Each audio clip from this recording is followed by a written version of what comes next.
morning all participants.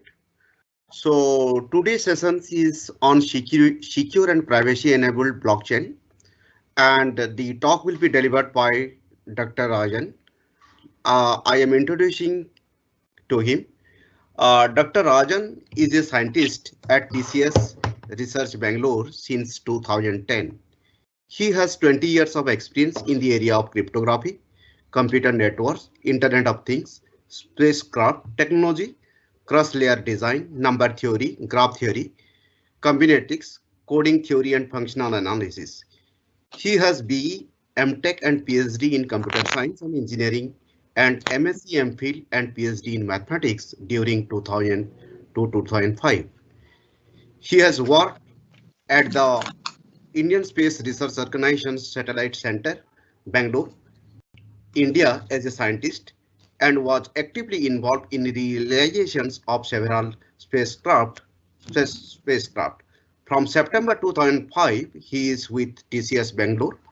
During 2005 to 10, his work in an area of optical network management system and was involved in design and implementation of ONMS software for Lucent Bell Labs.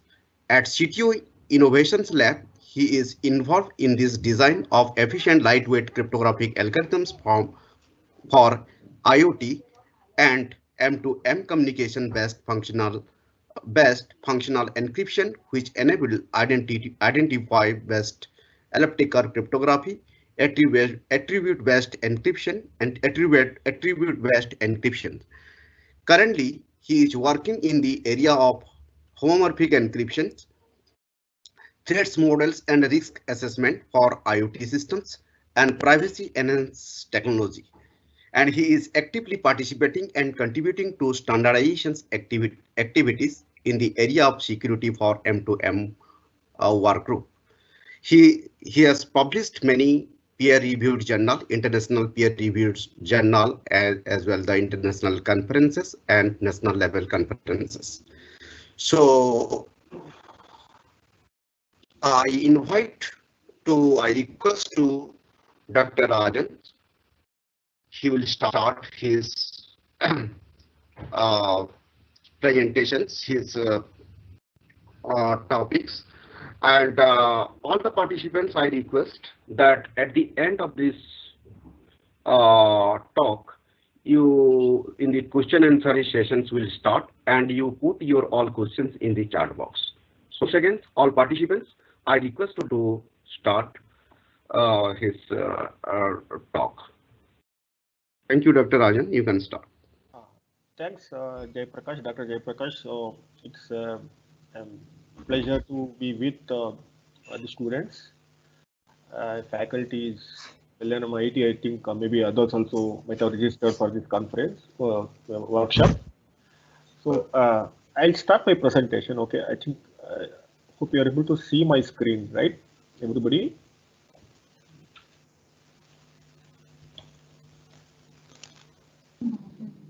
Yes, sir. Okay. So I think I just introduce. I think everybody has. I think it's a second day, I believe. So I also brief introduction to blockchain I just gave and different types of blockchain and so based on the blockchain types, so the security and privacy issues also change a bit. I think it changes a lot when compared to different blockchains. For example, say in case of permissionless blockchain, the security and privacy issues are different when compared to permission blockchain. So I think I discussed some of them issues in permissionless blockchain and permission blockchain, and also briefly, I think I briefly discuss on privacy enhancing techniques for permission blockchain, because why I'm saying briefly is the different techniques, for example, based on trusted execution environment or verifiable computing, zero knowledge proofs. It's a all of them are very big topics. I think each one of them we can have a session maybe 3 to 4 hours itself. So that's why I'm saying brief. Okay. So I think you know what is blockchain. I think if you see functionally, you can think that it's simple like a database. Okay. So functionally it resembles like a database. So but one change. So that means you can see that's an append only kind of database. So if anybody tries to tamper this blockchain, or I'll say and there'll be proof that I think there's an evidence for tampering of the blockchain data. So it is always detectable. Okay, so that's how meaning of a database which is immutable. You can't modify the contents of the database. You can keep adding the records into database. Of course, decentralized system. So and it's nobody owns. I think nobody controls. I think everybody has some kind of a the information is shared across the people and nodes, and it's controlled by multiple nodes, not a single entity, unlike in a centralized thing. Okay, so you can see it's cryptographically verifiable. So as I said, it's a tamper evidence. Suppose if it tries to tamper it, we can always verify it because the that hash of the one block, the next block is based on the hash of the previous block. Okay, so that's how it is. This is an hash chain. So if any break in the hash chain, it can be verified. So that's how the integrity of the data in blockchain is ensured. So one of the advantages, because it's a decentralized and I think the information is available across all the nodes, so it's highly available. So availability is also a good thing, and also with a lot of redundancy. Okay. So I think you can see when compared to centralized, because this is people may ask what is the difference when you compare to centralized system. So because the participants of this blockchain system, they'll have greater control, okay, when compared to the centralized system with respect to what data can be entered into the system. Okay, so in that way, because since they have the control also, and so they can also verify them, so that's why there's a lot of increase the confidence among the participants. Okay, and because the moment you take out the centralized entity, there's always a trust issues, but using this blockchain framework can always bring that trust among the parties which don't trust each other. Okay, they are basically untrusted. Of course, there's a transparency is available. Everybody can validate the data which is going into the blockchain, and they can observe. And I said anybody can audit also. So that's how we can also check the integrity of the data also. So I think there are several use cases of the blockchain problems it can solve. Of course, there's a paper you can also go through. One paper called do you really require a blockchain? Okay, so do you really need a blockchain? If you Google it, you'll get a paper. So I think they come with some kind of flowchart. So you can't generally one thing is we're all greedy, so we try to push it to a blockchain. It's a new technology for simple workflow management itself. You try to come up with a blockchain solution. So it is maybe overfitting and it is not efficient. Okay, so we need to look at the use cases. See, I said whenever the many parties they involve and they don't want to trust each other, and they don't also want centralized kind of things, then you can go with the blockchain solution. These are some of the solutions which is I just posted here. So I think what are the technical challenges? Okay, one of the main challenge in blockchain is the performance, TPS, number of transactions per second. No, I think is one of them is the problem, and scalability. Okay, so why it is not scalable, I'll going to explain in coming in few slides. So again, these performance and scalability issues can also bring some security concerns. Okay, so why? Because they say the transactions that want to commit into blockchain, it undergoes a sequential process, several processes. Okay, you need to execute, we need to validate these transactions. So that means this has to be executed by many parties. So, and that's why there are different way of blockchain paradigms are evolving. How to speed up? Okay, I think I'm going to explain you in later slides. Okay, so again, there's a consensus is one of the major thing that ensures the security and also brings the trust in the blockchain among the different parties who don't trust each other. So one of the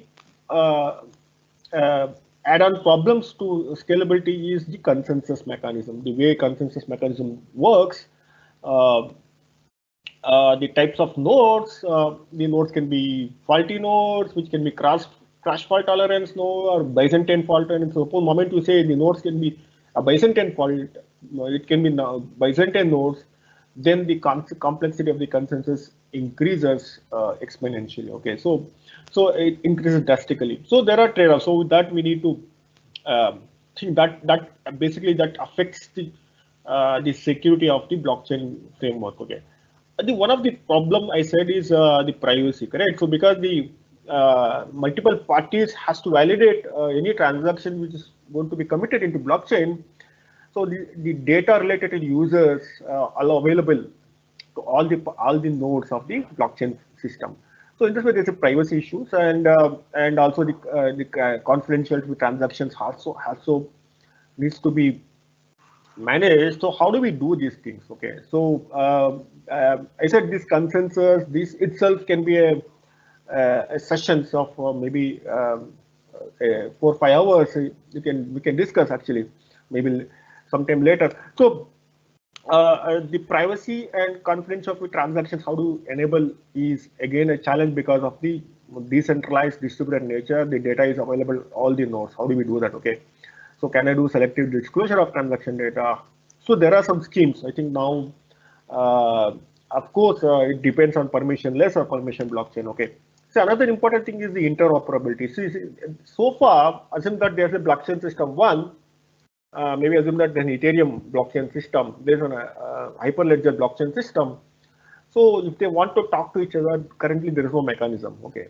So I think you have to do it in other ways, but so there's an interoperability between. So how do you share the data between the two different ledgers? I think I think there are some mechanisms based on escrow, key escrow mechanisms. I think that Ripple supports. So how do we do this interoperability? Is one of the interledger protocols they call. So Ripple, I think it supports. Okay. So how do you enable that? So that is one of the main issue if you want to work, do a research on this. Okay. So I think the query efficiency, because if you want to query from the blockchain, I think it looks to be complex when compared to simple RDBMS. So because also needs world state records, which is key value pairs, and we need to check whether transaction is present in block or not. Okay, there are some schemes based on Merkle trees. Okay, so there's a whole lot of data structures. They call authenticated data structures. I'm not covering this stuff, but so that itself, people are coming up with efficient way of doing this query. How do you, and which is secure? Okay, that means how do you do these things? So there are mechanisms called authenticated data structures. So based on Merkle trees, auxiliary trees. So that is again another topic. So I think key management is also a thing, big thing, because especially in permissionless blockchain, so the key management is very, very crucial. You know, the wallet thefts generally happens in blockchain. Permissionless blockchain is one of the major concern. How do you protect the key? So remember, if your money is a key here, okay, if you lose a key, private key, secret key, then your money is also gone. So in a digital coin currency world, okay. So another problem is I think the smart contract security, because you know that any transaction has been validated. It will be validated to contracts called smart contracts. In Hyperledger called chain code they call. So you know, recently I think one of the famous attack on Ethereum is the DAO attack. I think there's a bug in the code, and the adversaries took the advantage of that, and they have stolen a large amount of coins. Okay, so how do we? So that's one of the things. So we need to be very careful in writing these smart contracts. So check vulnerability checks has to be performed. before deploying, and because once they steal, you can't recover it. Okay. And another problem it faces is because of the GDPR or privacy regulation concerns. So I think the I think how do we do these things? Okay, and suppose you want to audit, so that means the transaction anonymity, unlinkability of the transaction has to be maintained. So how do we do this? So this is a trade-off. Okay, so these are some of the technical challenges. So I think non-technical challenges. I think you know that multiple parties need for success need for because it's we need to many parties come together and they should form some kind of consortium. So then only it works. So see, one of the things is data. So whatever it goes into data, I think so that we should be careful. So see, blockchain. See, another one of the myth is blockchain means everything which is whatever it is there in blockchain is correct. So that is not true because the validity of the transactions are verified, are validated. The transactions are validated using the smart contracts or chain codes. Okay, so I think how you form these business rules matters, and if there is some issue, so and I think in the business rules. So I think whatever I think if it allows the transaction to be committed, then so nobody can do anything. Okay, that's the thing. You can't ensure that. So that means so blockchain simply putting data into blockchain doesn't mean that it is correct data. So that has to be ruled by the transaction smart contracts logics. Okay, I think because the consortium agrees, so that's why those transactions can be valid. So I think the networks issues are there, and one of the problem is that see I can't replace the existing system with the blockchain in a time. So that's the problem, correct? So so how do we do these things? So that means it has to be go in parallel, and then phase by phase we need to do these kind of migrations. It's one of the main problem in non-technical challenges. So sorry. So we'll move on to blockchain categorization. So you can see that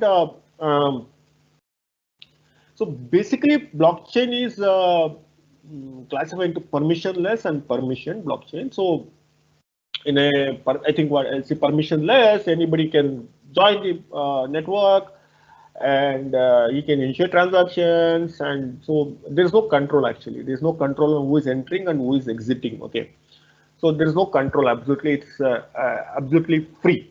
So anybody can. So and again the permission, lots of permissionless blockchain systems are evolving. So mainly based on the consensus mechanism they use it. Correct.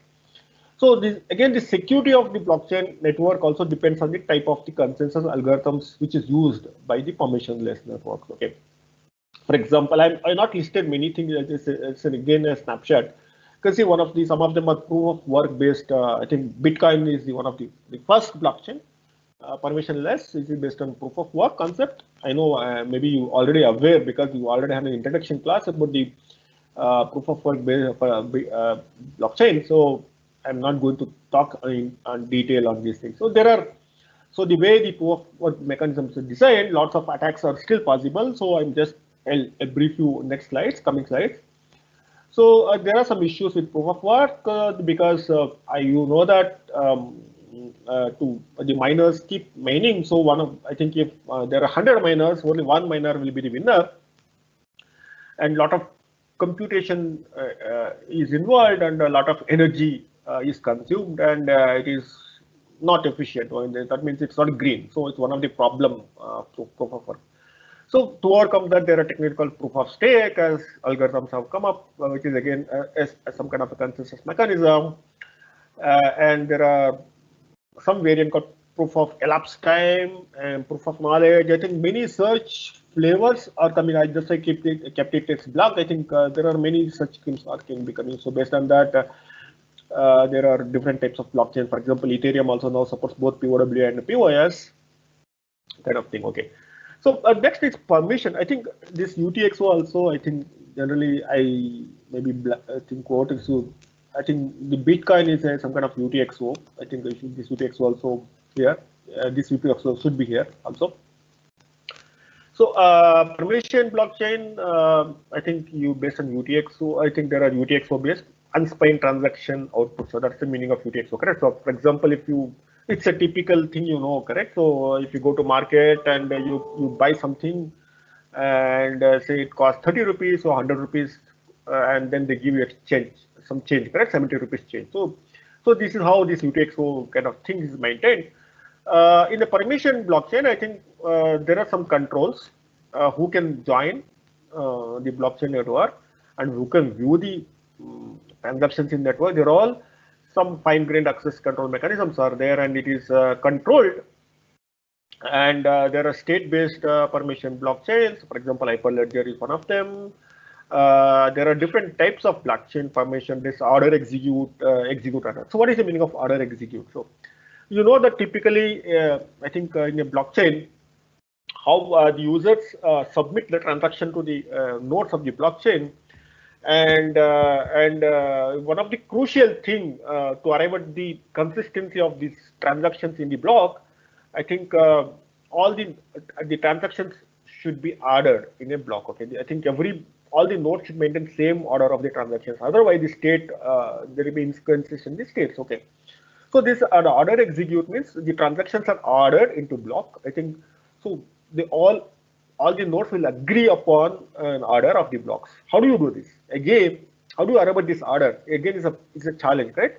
So this order arrival of all the transactions into a block in same order. Again, they may run a consensus kind of mechanisms to arrive that. Then each node executes the transaction order and records its state changes, and then they again exchange these results of the transactions. Again, there's a majority reached.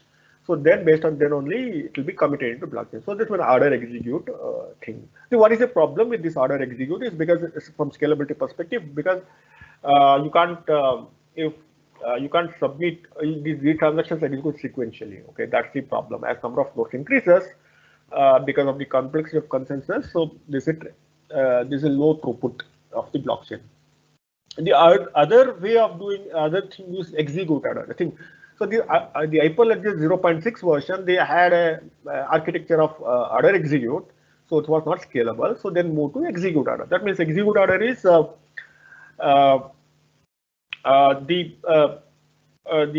are a mechanism where the transactions are executed. That means you can see in Hyperledger world, the transactions are submitted to the endorsers. Endorsers, for example, for a given transaction. So I think you can prescribe how many endorsements are required, and these transactions are sent to these endorsers. The endorsers basically execute. That means simulate the transaction executions and come up with an input-output state and give it back to the user. User submits to the orderer. Orderer will order the transaction to block, and then the committer will validate the endorsements and then commit into blockchain.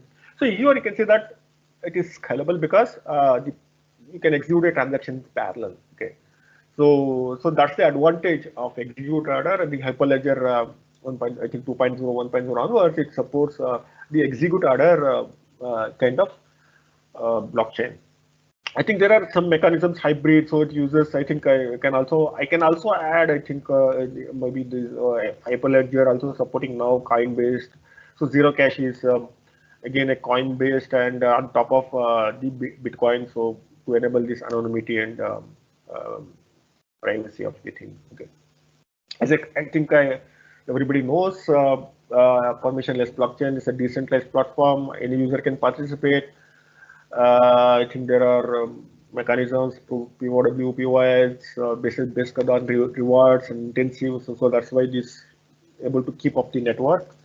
The miners get some rewards. So there's an intensive mechanism. So that's the beauty of the Bitcoin. I think it's a game. Okay, there's an intensive rewards game. Okay. So I think so. What are the typical problems? You can see that I'm not going to, because my talk is mostly concentrated on permission blockchain, because we do research in the area of permission blockchain. So we don't do much work in the area of permissionless blockchain. I just highlight the the various attacks is possible. Okay, you know that some of them maybe you may be aware of. There are consensus level attacks. Okay, there can be double spending attacks. So there's a famous 51% attack. So you know what is 51% attack? I can say that. So they assume one of the main assumption in the Bitcoin thing is so the majority of the computing power is owned by the miners. The majority of the computing power owned by the miners, which are honest. So honest. I think the number of honest miners who holds the majority of the power, computing power. So in that way, the security of the Bitcoin is ensured. So that's an assumption. So what is happening is they've shown that in earlier, okay, in the past research, if a untrusted miner, I think, owns 51% of computing power, so it becomes some kind of a centralized kind of thing. Okay, so it can become a centralized kind of a system rather than a decentralized system, and the level of trust goes down because you know that one of the problem with blockchain, permissionless blockchain is forking, correct? So longest chain. So so there are solutions, correct? So what they say is assume that two miners predict they're able to win, they're able to mine the block, and they announce the proof of work results. You know that these nodes are distributed, and there can be network issues. There can be, so you know that one of the famous thing in consensus proof is CAP theorem. That means you can't have consistency, availability, network partition to all three. You can't satisfy. You can only satisfy the consistency, availability, or availability partition. So these kind of things. Okay. So because this is the problem with the distributed system, so you also need to know that what are the attacks possible in a distributed system. Still, that is because the entire thing is on a distributed system. So those also those attacks also I think is meaningful in case of blockchain also. So because of this majority attack, so what will happen is two miners, assume that one is a honest miner and one is a malicious miner. What he can do is with this kind of 51% attack, for example, what he does is he wins. He knows he can mine the blocks very fast. What he does is he will keep mining the blocks and he will never publish. Okay. So other honest miners, they'll publish it, and there's two chains now. One is a smaller chain which is published, and there's another longer chain which is not published. So because after some time the dishonest can publish that longest chain, so what will happen is he will win. Okay, the longest chain wins. So the longest chain wins. So the miners, the honest miners lose their money because their block is not valid. Okay. So whatever the mined blocks are not valid. So I think those transactions which is part of that block also will go away. So that's why now you have to wait 6 consecutive. If your transaction is part of a chain which is of 6 blocks, then only it is validated. So that's why they're going to pay you back. For example, if you use Bitcoin to purchase anything, so your transaction should be in a block which is a longest part of 6 consecutive blocks. Okay. So that means that is a problem. Earlier, the blockchain was designed to do quicker transactions. Because of now it's no longer valid. So that's why the Ethereum has come up with some new scheme called new scheme Ghost Protocol. I think it also some compensates the honest miners, some kind of schemes. And also if you people, I think if they'll find it out you are malicious, I think they'll do some hefty pains and all those things. So again, lots of attacks are possible because of the thing, correct? So because of the network issues and so many things. So I'm not going to explain you all of them. This is called selfish mining. That's what I explained you. And because all the network level attacks are possible, Sybil attacks, Eclipse attacks, and so the way they partition the network, the nodes themselves may not be aware of actual state of the network. So all such attacks are possible. I think wallet theft is the problem, and also the smart contract vulnerability also adds a more problem into this thing. I'm not going in detail, so just I wanted to know that. So permissionless blockchains are no longer, it's not safe. Okay, I think lots of attacks can be possible, but still you can see that why still people are investing, because one of the main problem with uh, this Bitcoin kind of digital currency is it can be used money laundering activities, anti-social activities, drug trafficking, so many things. So for payment they use this. So that's why its popularity is growing. Okay. So I think permissioned. We'll move on to permissioned. I think where my whole talk is on permissioned blockchain. You know that it's a decentralized with control on the platform, and against the shared distributed ledger. So you can always trace the asset movements, where it is, and so they use consensus, traditional consensus mechanisms. I think it's one of the security of the your blockchain depends on the type of consensus mechanism you use. For example, if you're using only crash fault kind of nodes, that's more efficient. And generally, because more control is there, so I think the Byzantine type of nodes, I think the scalability issues comes up. So the security of the blockchain system also depends on the type of consensus mechanism you're using. Okay.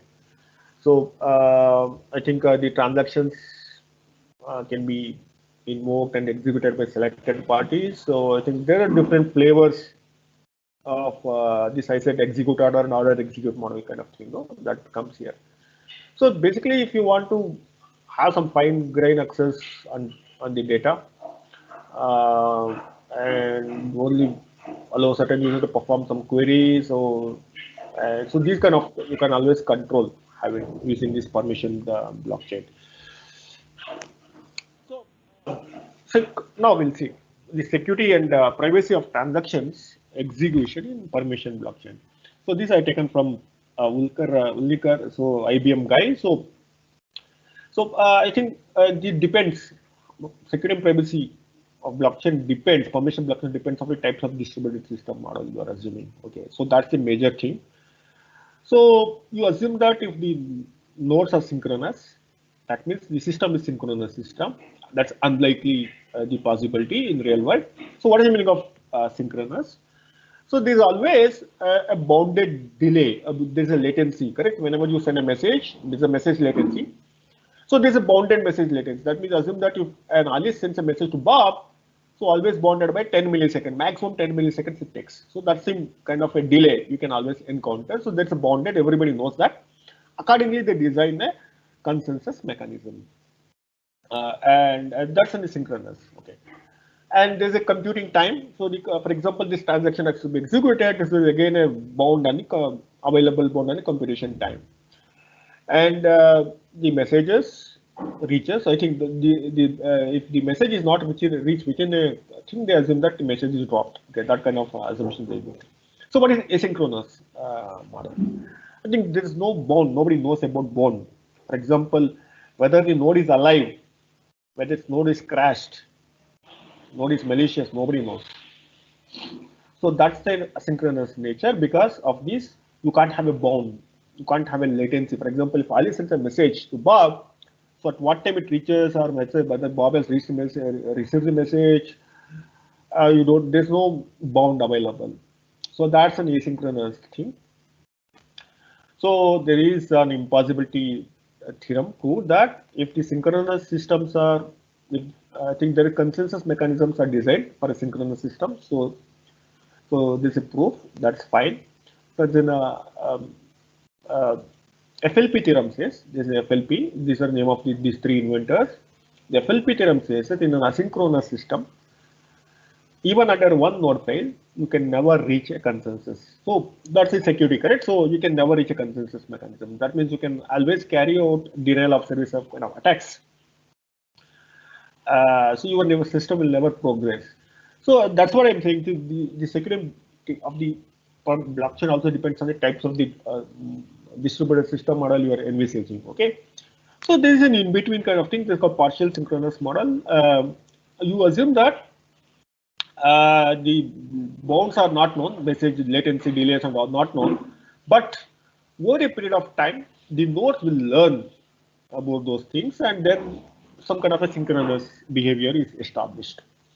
So there are consensus algorithms based on all the three asynchronous. I said it's impossible, but still they assume that it's a crash fault kind of things. They have come up with seven numerous algorithms. Remember that the consensus is algorithms are 30-40 years old. Okay, if you just Google it, Lamport is the guy. Okay, just Google about Lamport. He still works for Microsoft. I think he is the pioneer in Arabic in coming with several designs, which is also distributed systems. Okay. I said the security again depends on the types of faults. You assume that crash fault means general node crash fault. So okay, I think node goes down, and I think it after some it can come out. So in Byzantine, so as if you can behave as a crash, though you are not crash, and you can modify the messages, you can drop the messages. So these are Byzantine kind of nodes. Okay. So the complexity of your blockchain will become very high if you assume the nodes are Byzantine. And I said, if it becomes asynchronous also, then we have no solutions. Okay. So I think how I said this, all this consensus mechanism, type of consensus mechanism we use matters. You can see that this is how the people are measuring the performances versus. You can see that. So the number of nodes are very less. I think the performance is all right. Okay, but as the number of nodes increases, you can see that performance goes down. Okay, you can see the Bitcoin kind of thing. No, I think it works.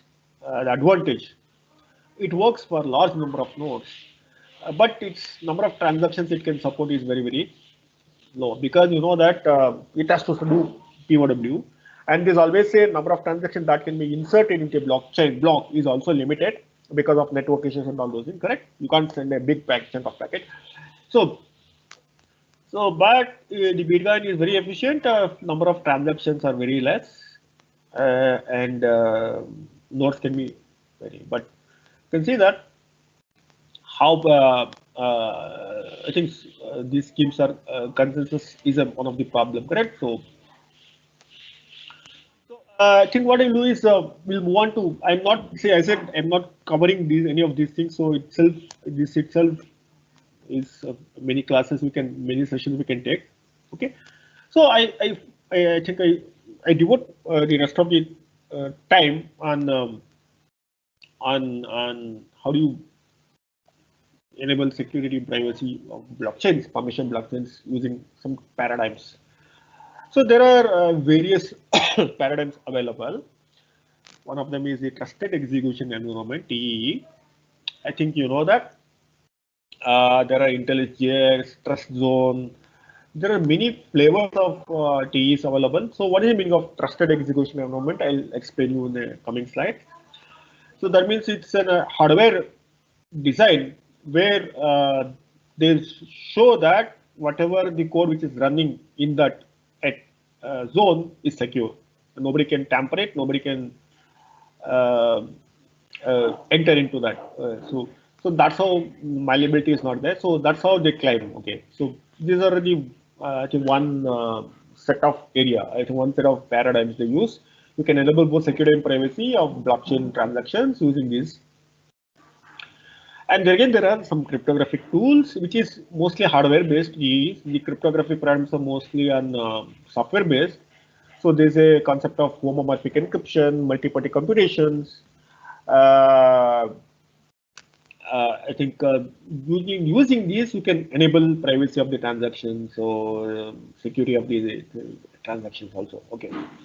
So the other class, I'm not going to cover in this talk put on FHA MPC, but I can just maybe give you some ideas on that. So my talk is then the third one is zero knowledge. Okay, so the zero knowledge way of solving enables basically both security and privacy of transaction executions in for a blockchain. Okay, there are lots of flavors of zero knowledge protocols are evolving nowadays. It's a very hot area. We'll discuss some of them. Okay, so there are again combinations of these two also possible. to equivalent trusted execution environment. So I'll explain what is computation integrity or verifiable computing there. We'll move on to now privacy enabled computation using TE, trusted execution environment. Okay. So typically, if you look at TE, how it works. So there's a data owner. He generally outsources computation because it's a very secure way you need to do computation. So because it's not secure, if anybody can attack, so that's why he will want to execute his computations in a trusted manner, okay, in a trusted place, okay. So there is a remote computer which is holds this called a container called secure container. Then this is a trusted hardware. You can see that this is a trusted hardware. So what is the meaning of trusted hardware? Nobody can tamper this hardware. Nobody can peek into it. This and nobody can modify these things. So you can in this run you can run many containers. You can have your own private code here. So your code is safe. I think there's an IPR. That means one of the problem in blockchain thing is the smart contracts, correct? The smart contracts are available to all the nodes. So my intellectual property of that code is gone, correct? So can I protect? Okay. So the one way using your code can be pushed into this container and you can execute. Okay. You can also have store private data. So and you can see that there's a data owner. He trusts this. So there will be a software provider. There will be manager who manages this infrastructure. So there's a manufacturer. He designs and builds this hardware. Okay, there are many entities involved. You can see that. See, basically, the setup will be there. So what he does, they'll have a computation setup computation. That means he'll outsource this to here in the container. He will send an encrypted input. And this computation, the inputs are decrypted and code, the computation is executed, performed inside this container, and again the result of this is again encrypted and sent it back to the owner. Owner can verify the thing, so whether you can verify the signature, you can do some attestations of this, so whether this is indeed executed by the thing. We'll also give the proof that whatever the code is running inside is secure still. They can do through attestation mechanism that they can ensure. So this is how this TE mechanism works. I think there are several I think there are different types of attacks are possible, and which is how it is addressing whether these type of attacks there is any solution. So these are the things you can always Google. So you can see Intel SGX paper is there. You can refer them, and those papers you can, if you want more interested, you can see. There are again some standardization also happening in this TE thing. So now we see. I'll just devote this work to only with Intel SGX because we have done some work in this area. So what is SGX? So I think now Intel SGX is nothing but it's a software code extension. So that means within your CPU, Intel CPU, this is a TCU, that's a trusted computing unit. So you can always support secure remote computations in an untrusted environment. Okay. So computations happens inside a container. They call secure container called enclaves. So these enclaves is deployed at already explained untrusted remote machine. So this is always you can attest these things. So you can always check the content of the enclave. So it's not tampered. So all those things is all possible through remote attestation. So basically the goal of this is to build these enclaves in secure way. Basically you can run your code, which is, you can see that the running code and memory is isolated from the rest of the system. So you can't have access to this code itself, execution also. So this always provides an attestation mechanism because it proves to the local system that so the code which is running in enclave is the same code what you are intended to run. So what it has been. So that's the thing. And I think only minimal trust computing. So minimum trust of computing block. Only that is, I think we can only trust that. So nothing else. Okay. So what are the applications of SGX? So So one of the thing is the key protection. I think HSMs, no hardware secure model. So where it is useful? It is very much useful in uh, permissionless block Bitcoin kind of thing. I said one of the major concern in thing is wallets. So because if you Alice wants to transfer 10 Bitcoins to Bob, so what essentially Alice has to do is she has to sign on the transaction. How can we, she has to sign on that transaction thing, correct? How she can sign? Because she will sign using the private key. So this private key, for example, for every coin, the currency there will be coin. There's a keys. Okay, so that means there will be associated. Okay. So in that way, if somebody steals your key, which is corresponding to those bitcoins, it's gone. I think you can just transfer because he already has the key. You can transfer to anybody, and he can't. Nobody can recover from that. So the attackers always attack on these things. So if you lose the key, you are essentially lost the money. So it's not like a digital bank check, no. If you lose a check, you can still say that the check is lost. I think don't pay. So in that way, you can always secure it. Banks are there. But in case of Bitcoin, if you lose your key, you ultimately lost your money. Okay, that's the main problem. Okay, so that's why I think now in some banks in Western countries, Europe, they're supporting on behalf of the user, the banks also supporting this coin Bitcoin. Okay, in India it's not there, so it's banned. Okay, it's a criminal activity if you do any transactions in India using Bitcoins. Okay, so the secret key, how do you do that? So what you can do is your secret key can be protected here HSM. The signature also you can do inside, and in that way it is get protected. Okay, so that's what the one thing, and you can only use data in use encryption. So data privacy you can do because you can only reveal the data inside, because if any computations, for example, transaction requires some data, so this data is encrypted and the transaction happens in the enclave. So only there your data is revealed and nobody else can access it. So it always supports to trusted computing, distributed computing, some semi-centralized way. So you can always do secure and privacy preserved transaction executions in a blockchain. I think Coda is coming up with R3 Coda is it's having their these SGX based solutions also to make it more secure and private also. So this is typically the a brief architecture of the SGX. You can see that there's a provisioning service, so there's a key generation phase, so this manufacturing, there some keys are, I think it's manufactured that I think it's generated at that time based on hardware. So there's a seal key. I will explain you all what are these things in next slides.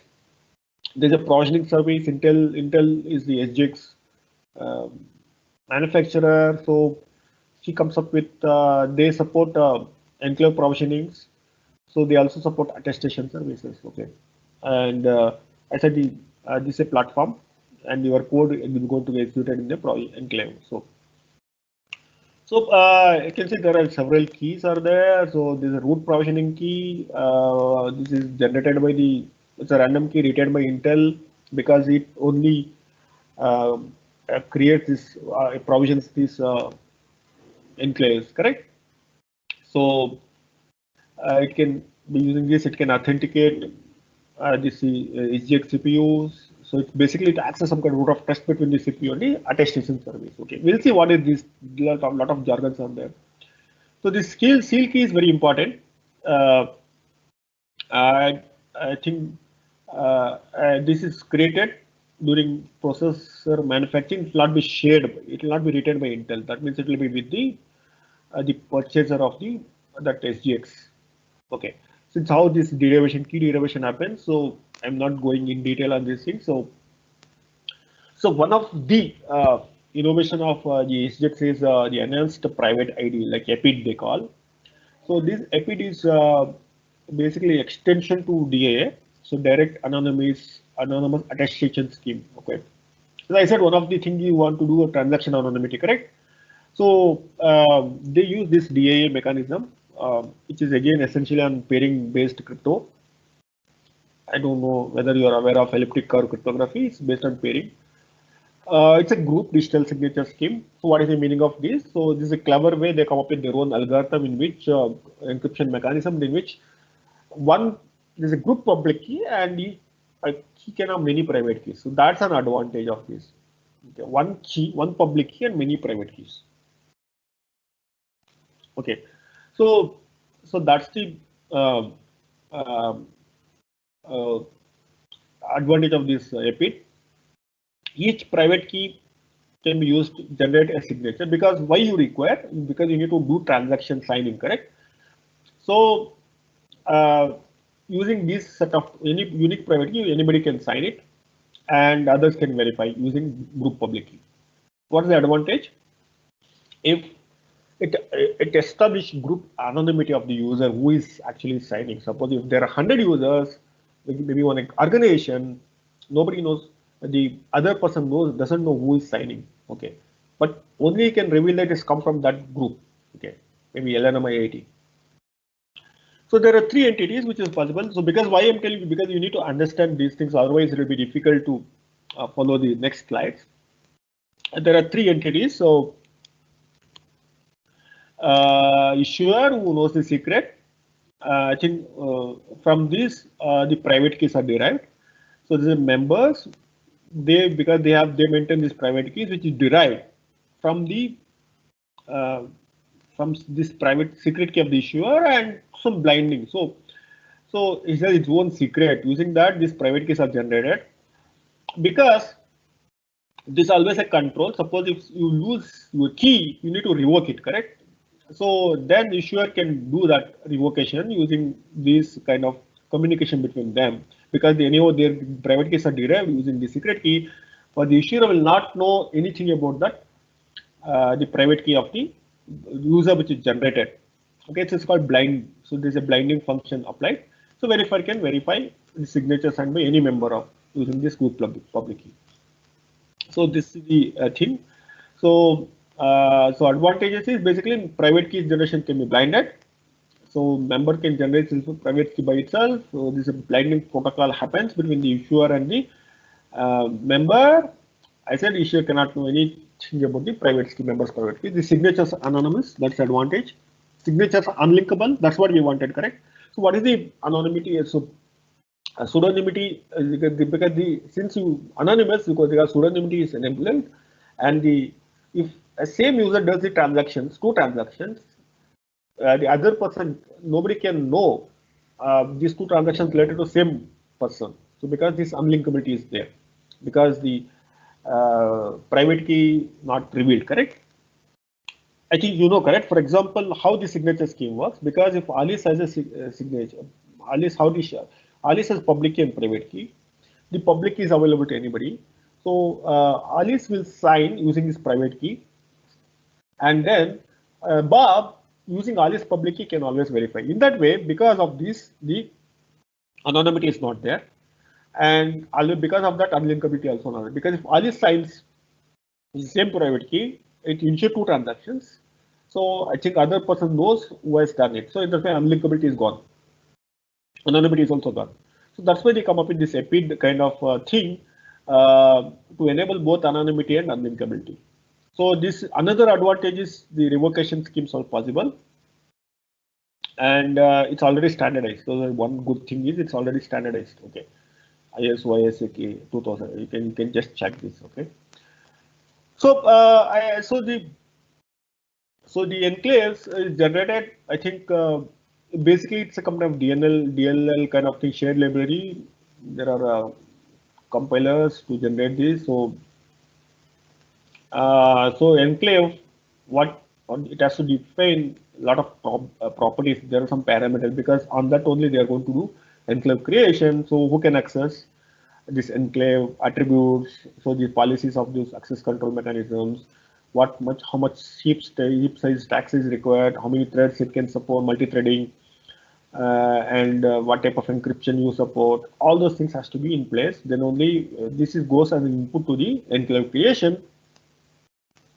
So basically, it creates some virtual memory layout of the enclave and computes basically hash of the entire memory layout, which is you're freezing it, correct? So you're writing it into that, so which is stack, heap, and all those things. So this hash entire called MR enclave, this is a unique thing for each enclave. So this is a unique identifier for an enclave. How do you check an enclave identity using MR enclave? It's basically a hash of all the things which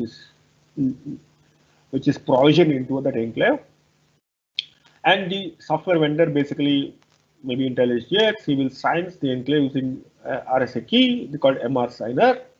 Okay, so it's very important. So because of this, unforgeable identity can be established. Okay, I think so. The enclave provisioning, a properly signed enclave can be instantiated by the processor. Okay, so I explained you how this is a launch token, so that will be available for authentication purpose. So and at the time of instantiation, you have to provide this launch token. This is governed by the launch Intel provisioning service. They provide some kind. It's a two-factor kind of thing. Okay, and based on that, the instantiation happens. So authorization is based on MR enclave, signer, and this thing. Okay, so I think this is an important thing. So how this attestation happens. So basically, attestation is whatever it is there lying inside the enclave is not changed, and I'm talking to right enclave. So, so this is an attestation mechanism.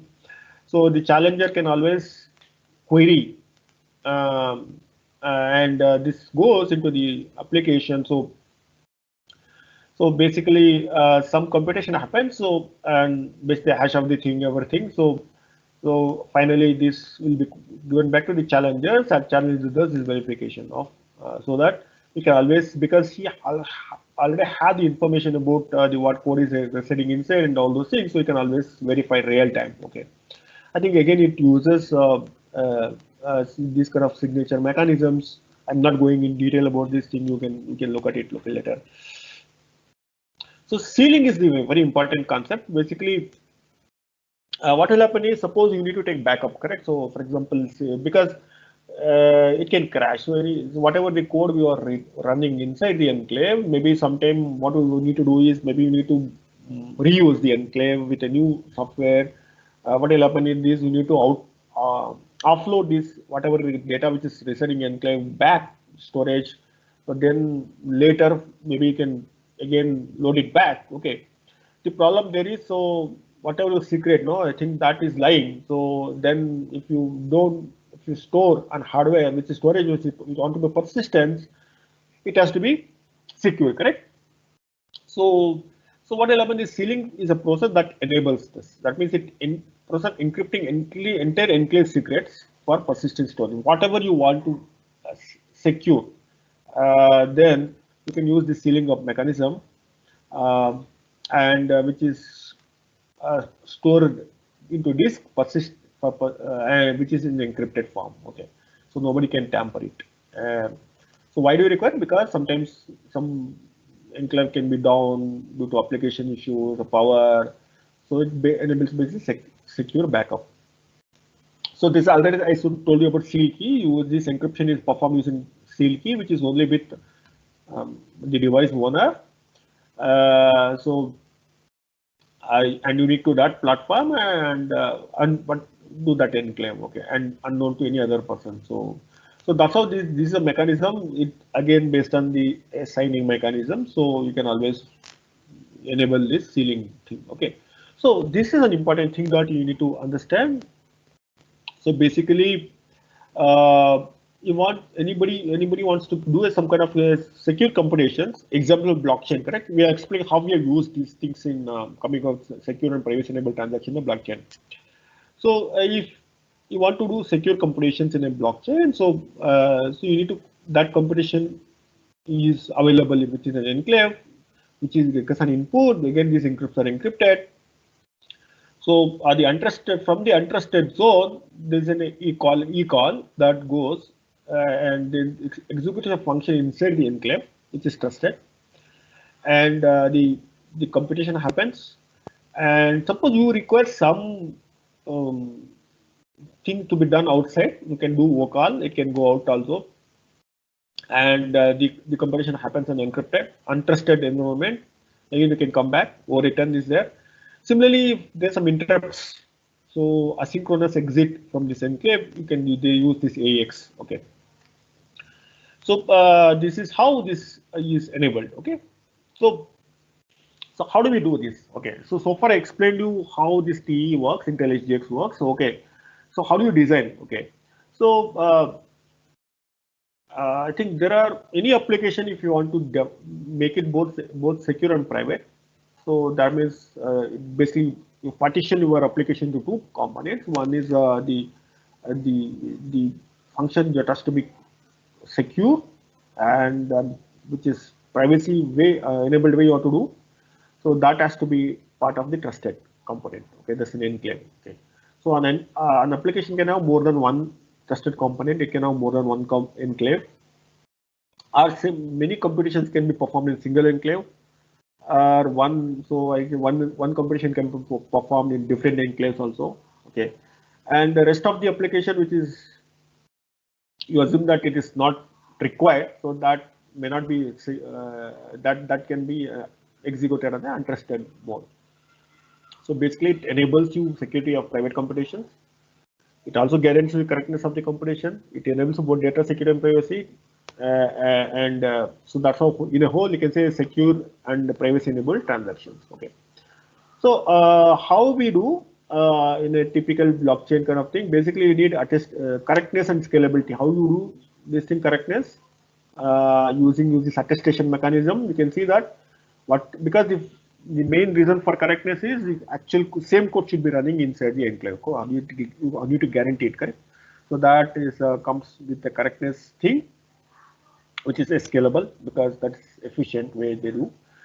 And you want to do data privacy, and I said the smart contract privacy you want to enable. Nobody else wants to see that smart contract code, so you can use this sealing mechanism. And so how do you do privacy enabled data computation? Using this enclave, you send your private data to enclave, your function executions on that private data, and then you will get the results. So in that way, you can able to use these things. Okay. So this is how the basic flow. I think that's what you see in a SGS application. An application which is untested code, and you want to do some computations, which is onto in a trusted way. You call this remote RTS call. Again, basically it's an eCall, correct? eCall. So that eCall goes inside and the computation happens. Then then results will be sent back. This exit or vocal. Suppose if you want to do more computation outside, you can use this. So this is again a loop kind of thing, correct? So again, this after vocal, you can also use eCall. So in this way, it's a re-entrancy kind of thing is always possible. Okay, so that's how it works. So how you integrate this with Hyperledger? So that's what we are going to explain. I'm going to explain here. I think what Hyperledger, one of the key component is this chain code, correct? The smart contract. That's what we want to do. So you want to the smart contract requires data, and you want to make sure the privacy and security of the data. How do you do that? So currently it is everybody able to see your data, correct? So it's not secure and private. So I think you know how this Hyperledger works. I think already you might have had some sessions on the Hyperledger. There's a ledger which maintains the blocks of transactions. There's a state also associated with that, because so world state, current, for example, world state can be, what's the meaning of world state? Suppose if it's a bank account balance, account number is 1, it will not change, I understand. Balance is the state of the state of one of the state can keep changing, correct? As soon as any transaction happens on that, so the update, the state will change. So there's also state maintenance. So it's an SDK, so developer does this SDK code, client, so then they can always do, the developer also does this chain code development, so deploys in the Fabric node, they call peers. Okay, so you want to do any transaction execution, you do invoke, and these transactions are get executed. I think you know already explained it follows an execute order model. Okay, how do you integrate now? See, what we wanted to integrate is basically this is a chain code, correct? So this chain code again, so I can split my chain code logic into two parts. One is the untrusted part and the trusted part. For example, I will explain what example we have done with okay, what kind of thing smart contracts you can execute. Okay, so the chain code can send a request. So this, for example, one of the use case that I'm explaining is bidding. So bidding is what is the problem with bidding. So bidding, if you want to do in a traditional way, assume that in a blockchain form, let us assume that. So the users will first bid. There's a two phases, correct? One is bidding phase. Second one is the evaluating the bid. Third one is announcing the result of the bidder, correct? So assume that we have come up with a blockchain thing. So now users will bid, correct? They commit the bidding. Okay. The current problem now is so it cannot be enabled in a privacy way because you have to submit these bid as a transactions to a blockchain. Though there'll be blockchain node has to execute the bidding algorithm. So the blockchain node will know the amount bidded by all the users. So there's no privacy of that. So the only assumption you assume that the nodes are trusted, so they don't leak. So that's the assumption that you can make it, correct? And because he has to run the bidding algorithm, so he has to announce the winner. I think similarly, if any other nodes also of the blockchain also come up with the same result, so everybody will agree, then that will be committed. So then they'll announce the result of the bidder. So this is a lot of privacy issues. How do you do this? How do you do this? Using a blockchain, using Intel SGX. So one way you can do this is basically the bidders will encrypt their data and send this transaction. So I think that that goes to trusted part of the SGX. I think all the bidders' data goes there. So here he will supply once everything is all the data given by users are available. Later they release their I think they can do different ways, so they can release those keys there. So the manager will the bidding algorithm will run on the unencrypted, the unencrypts and run on the encrypted data, and then it runs the bidding algorithm execution. So it computes the winner of the bidding algorithm, and then it sends the result back with its signature, and finally this will be committed into blockchain. In that way, nobody knows the other the bidding amount of all the users because it is running in a trusted environment. So this is this way you can enable secure and privacy enabled transactions using because everybody will believe this SGX, so nobody can tamper it. So that's the thing, correct? So this is how I explained you. There will be blockchain node, SGX untrusted, trusted. This is how key generations the clients can send this their transactions using encrypted. So the keys which are available here, these keys are sent as an encrypted using the SGX key, public key, and it will be stored. So in that way, the user always sends a transaction which is encrypted inputs that goes to here enclave, trusted enclave. So the inputs are decrypted and the transaction is executed, and the result of the transaction is again encrypted and shared back to the users.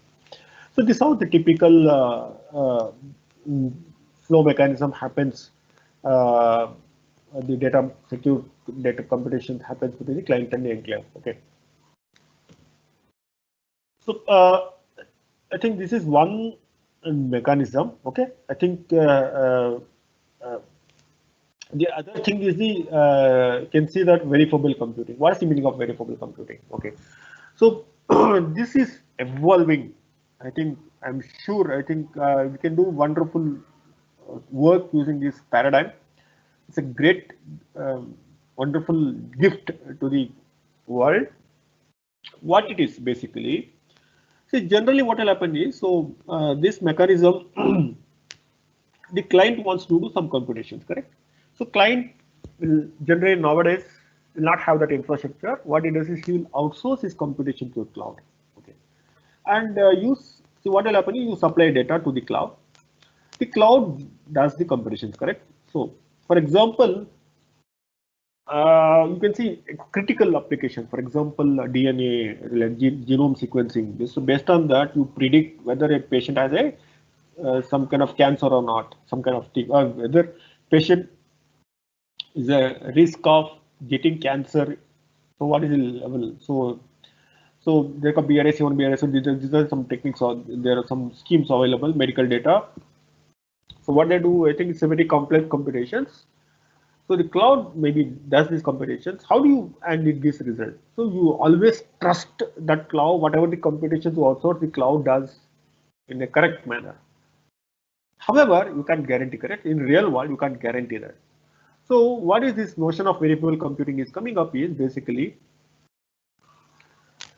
it gives, as soon as you give a outsource a computation to cloud and give an input to the cloud. So what is that is cloud does this computation and also gives a mathematical proof. Okay, the client can verify the proof. Okay, so I think now the verification time is taking in a logarithmic scale. People are working on improving, researchers are working on improving the proof generation time. It takes it depends on types of algorithms. Complexities are varying. Okay, so this is a verifiable computing. So basically, it enables you computation integrity. So that means a client can always verify, yes, the cloud has done the computations correctly. How do you do these things? It's a magic, correct? So essentially, there are different notions of verifiable computings are evolving. So see, basically, you have a high-level language. So I think you will assume that your computation like smart contract, let us assume that. So why do you require this? Okay.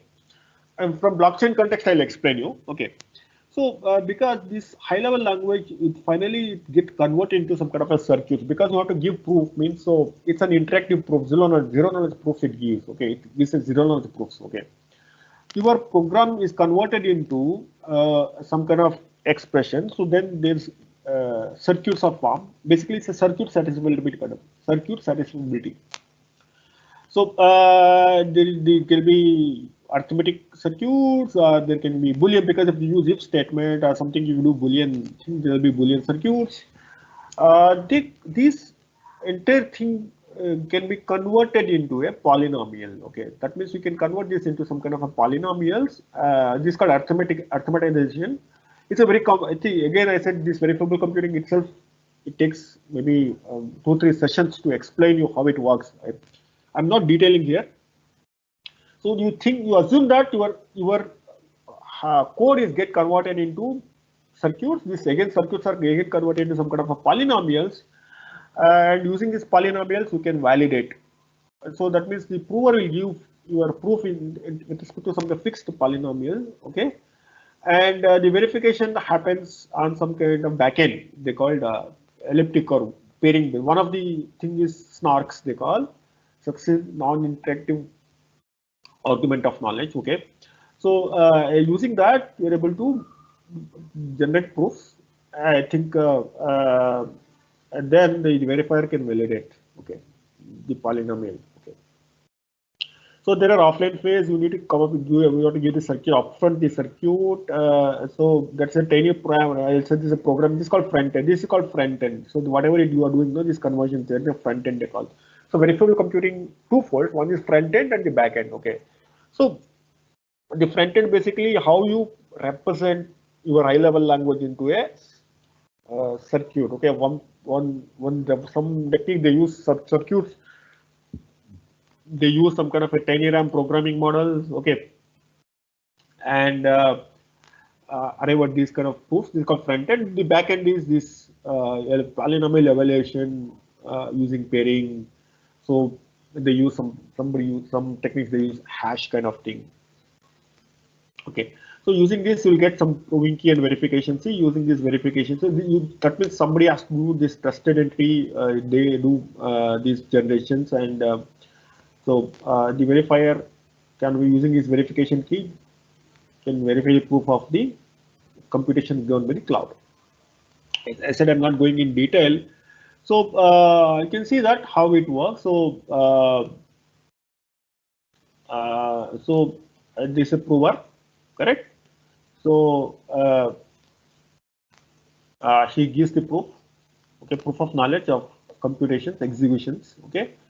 Then the challenger, it can be interactive. We can ask several times, and again gives proofs. You can always validate. It's an interactive mechanism. So this non-interactive mechanism called snarks. Okay, there's a library called libsnark, which is very popular, I think, which is very old. You can always see basically the prover gives some kind of a witness, okay, and so using these witnesses, it generally proves and it will verify it. So I'm not going in detail about how to do these things. So I said we can have separate sessions on these things. So this is how a very high level view of how this conversion happens using compiler, this TinyRAM. It's a different type of scores, and you generate these CSPs called constraint satisfaction, R1CS, they call rank 1 constraint satisfaction. So using these, you're able to convert into a polynomial, okay? So generally it takes polynomial time, logarithmic time to verify, okay? So I think this I've taken from Starkware. I think say Ben Sasson is the guy, Ben Sasson and Matthew Green are the key people who invented so many, this called Stark, okay? If we just go there in Starkware website, you can see all this information you can available. So it is basically highlighting the different mechanisms, okay, how it is evolved over a period of time, okay, how these cryptography mechanisms are evolved. You can see that. So in Lodge in 76, so I think, so one of the things is they still use the old techniques. For example, Stark, it uses old techniques, which is CR, based on CRH, collision resistant hash functions, okay.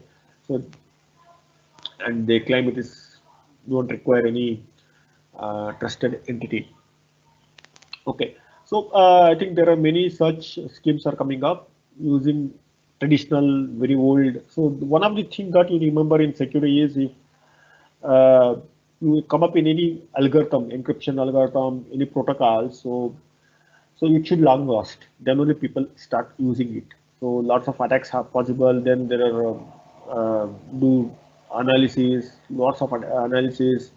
They try to break. Then so once it is stable, so then people start using it. So I think these Stark, all these things, verifiable computing, are based on traditional crypto systems of 76 based. And again, there are these verifiable computing mechanisms based on asymmetric cryptography. Bulletproof is a recent one. Hello.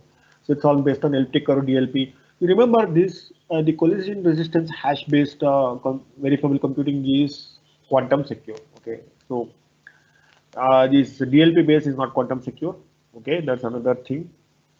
And there is a knowledge of exponent kind of things, Pinocchio and all those things. They use I think 2000, I think very recent one. I think the supersonic is, I think the groups of unknown are a new paradigms, computing paradigms, cryptography paradigms. It's still evolving. You can see that many more are coming. So that's what this Benson is saying, that is lots of verifiable computing paradigms are evolving. I think when I started looking at it from 3 years back, very few were there. I think now you can see so many are developed.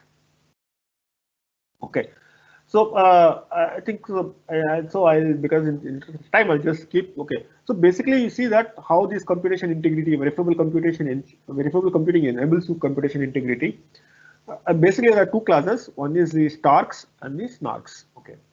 So you can see that whatever the blue things, no, I think these are all Starks, and orange colors are Snark based. You can see that. Okay.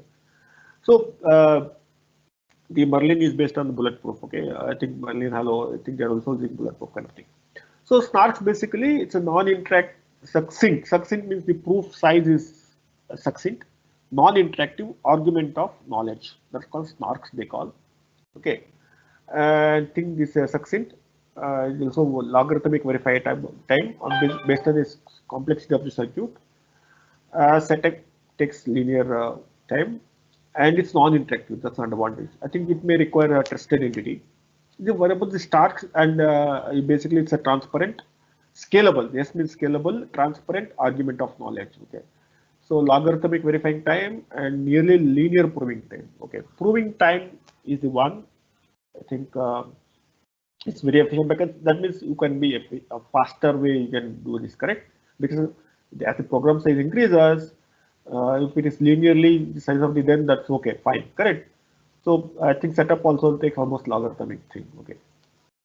So transparent, you don't require any trusted entity. Okay. So that's the advantage. Basically, it's a broad classification of Stark and Snarks. I think if you are interested, you can visit this Starkware. I think there are open source codes are available. One can look at it. So I am quickly moving on in the interest of time. So what we have done in our work is basically we try to come up with a blockchain framework using both VC and TE. Okay, using verifiable computing. So one is VC based, another one is TE based.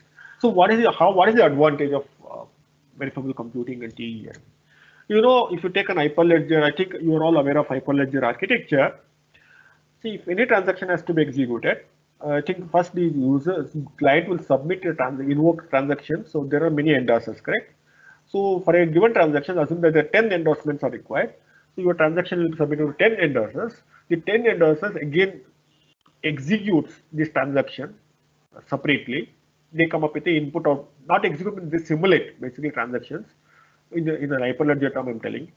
So they come up with an input output state, read set and write sets, and send it back to the user. User again submit to the orderer orders the transactions and committer will verify the endorsement and commits the block. So that means since this is again scalability issue because a same transaction has to be executed or simulated by many endorsers. So how do we avert this? So one way you can avert is using this variable computing. So that means which is secure. So instead of 10 endorsers, let us one endorser will does the execution and also gives the proof. Okay, so also gives the proof. Also, what is the thing? So and then I'll explain what are the models we come up with. So the other in an endorse verify model. So other endorser it will submit to other endorsers. Other endorsers simply verifies it and they'll also endorse the transaction. And in that way, and no need to again execute the transaction. In other words, the endorsements. So all the endorsers will just verify the proof of the execution by a single endorser, and it said they were just to be verified. Okay. The advantage thing is the verification time should take very less time, and the proof time it should be very. Okay. So in that way, it will be good. Okay. So that's how you can use VC. Okay, so it is secure and problem is a lot of competition over it because you have to give the proof and things, additional thing because along with the execution also give the proof. So what is TE based? So TE based is basically already explained you how it works, correct? So it's very efficient. You can send a computation here and you send an encrypted data, the data can decrypted and does the computation. So and also gives a signature. So that's a proof. Okay. So what is the problem here? You need to have an investment on the hardware. I didn't explain you for the sake of time. So these Intel SGX are TE based schemes prone to a lot of attacks, side channel attacks. A lot of attacks are Spectre and Meltdown is one of the attacks that has happened on the Intel SGX. So there's a SGX bomb attack. So many attacks are coming up. Okay, I think they're also addressing how to solve this. So, but it's never go away because of the design itself. Correct. I'm not explaining in the interest of time those things. Okay, so I just quickly explain you how our scheme we have designed a blockchain, secure and privacy enabled blockchain for permission blockchain using VC and TE. So that's how this is a peers, they're committing peers. Okay, I think these verifiable computing engines will be running, will be available at this endorsing peer. So any transaction can go to one peer, one endorser. Endorser does these computations using VC engine or TE engine. So and it gives the proofs, and others endorsers will validate and goes into the orderer. Orderer submit, make a block out of it, and the peer will validates, verifies the endorsements. So there are in that way you can submit the transaction to blockchain, commit into blockchain. In that way we come up with this design. Okay, the two models we envisaged. I'll just explain you these two models. I think one is the endorser verifier model. So what is endorser verifier model? One endorser execute the smart contracts and remaining endorsers just verify it. So that's how this flow is there. You can see that client application goes to one endorser. He will come up with the proof. And it goes to other verifiers. The verifier just validate these endorsers, then it submits, then it goes to orderer. Orderer does this, then committing peer just looks at the endorsement, that's all. So it doesn't, it's lighter committing peer. Okay, in that way it is advantage. The problem here is again still many endorsers has to verify in this model. Okay.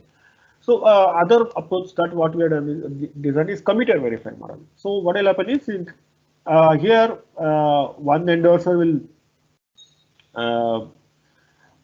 execute the transaction, gives the proof. What will happen is it will not go to other peers, other endorsers. It straight away goes to block orderer. And the committing peer, what it does is every committing peer does the verification of the endorsement done by the single peer. So in that way, the committing peer will validate. So that means the committing peer should have the VC verification computation engine to validate the transactions. So and the one problem is all the committing peers should have these things. So in the previous model, I think the endorsers need to have the VC engines. Committers are lightweight, so committers are no need to have, just because they only validate the endorsement. That's why they don't verify the computations. So, but in case of committer verify model, so the committing peer also equipped with verification of proofs. Okay, in that way, I think all the committing peers should verify, should have this engine to validate the proof of the execution of the transaction. So I think I'm not. I think in the sake of time, no, I'll see this some performance. You can see that the VC takes endorsement time larger because it has to come up with the proofs. It's still not efficient. I think a lot of research is happening to make it lightweight. I think IntelliSGX is better. I think almost a constant kind of thing. You can see that as the complexity increases as number of users because it has to do exhibitions, correct?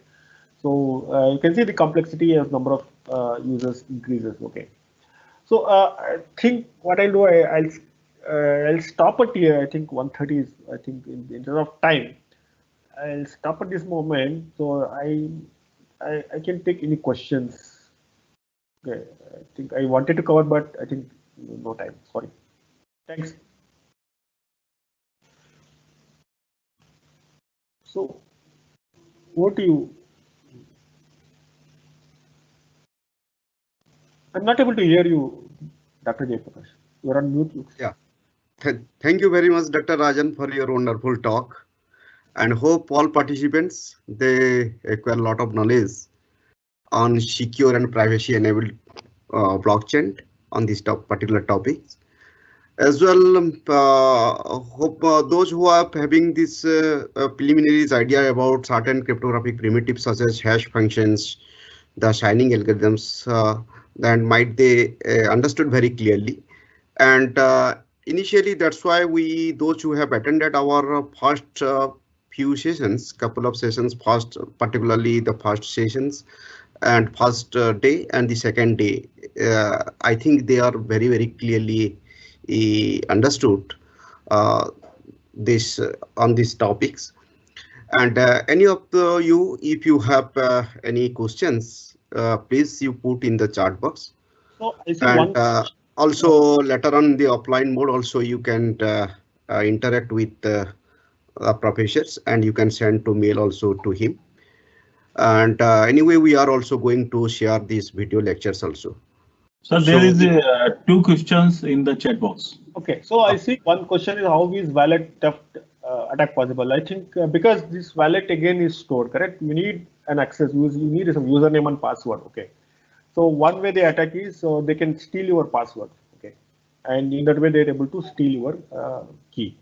The other way itself is the way the wallet is located. So what they do, they can do ransomware. They can just attack and they encrypt so that you can able to access that wallet itself.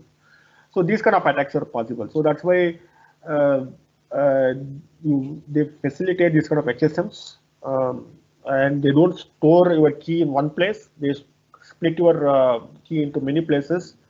They do this MPC, multi-party computation way of coming out signature. There are many schemes.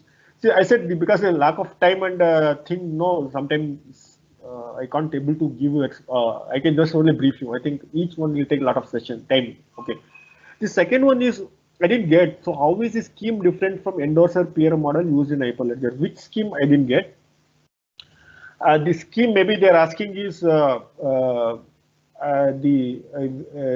verifiable computing and the TE based scheme that I described for privacy enabled computation, correct? So this for Hyperledger only. So we're using endorser peer model. In endorser peer model, what I'm saying is instead of current scheme is if a transaction requires 10 endorsements, so currently all the 10 endorser has to execute the transaction, correct? So using this, one endorser only execute this using either TE or VC, others just validate it. So that's what this endorse verify commit model explained to. So other one is the commit one endorse commit model. So only one endorser will execute a transaction. So the committer will validate the transaction execution. In that way, you don't need many verifications. That's the scheme I explained you.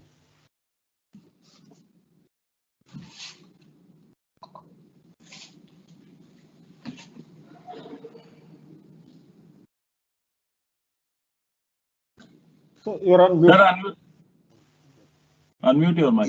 Is there any questions from the participant sides? No, sir. Okay, fine. So later on also, if those who are interested to this work on this particular area or wants to gain any more knowledge, you can also send the mail to professors, and in the offline mode also you can discuss. Thank you very much to all participants. Once again, thank you very much, Dr. Rajans, for your wonderful talk. And I hope all our participants, they have acquired a lot of knowledge. Thank you very much. So next sessions will be going to start from now. Here the launch time that will be start from 2:30. Okay. Thanks, Professor. I apologize because the topics are it requires a lot of time. Each topic, if you want to explain, so I think a lot of time it takes. So I think most of them I'm just giving brief. That's what I said brief in my talk. So if they're interested, they can write a mail to me. Then I can help them. So yeah, sure. And another things, in fact, I observed that if any of this have some idea about a certain part, particularly the cryptographic primitives and signing and these algorithms, signatures, digital signatures, and few cryptographic primitive that you discuss, RSA and ECC also, the encryption algorithms that you discuss, you are using for this. So this prerequisites actually, in fact, it's requires to understand this particular topics. So those who have very clear on this, and anyway, we have also in our first few sessions already the speakers has given the idea on these topics, right? Okay, thanks. Thank you. Thanks for the patient listening to me. Okay. Thank you. Bye. Okay. Bye. Be safe. Thank you.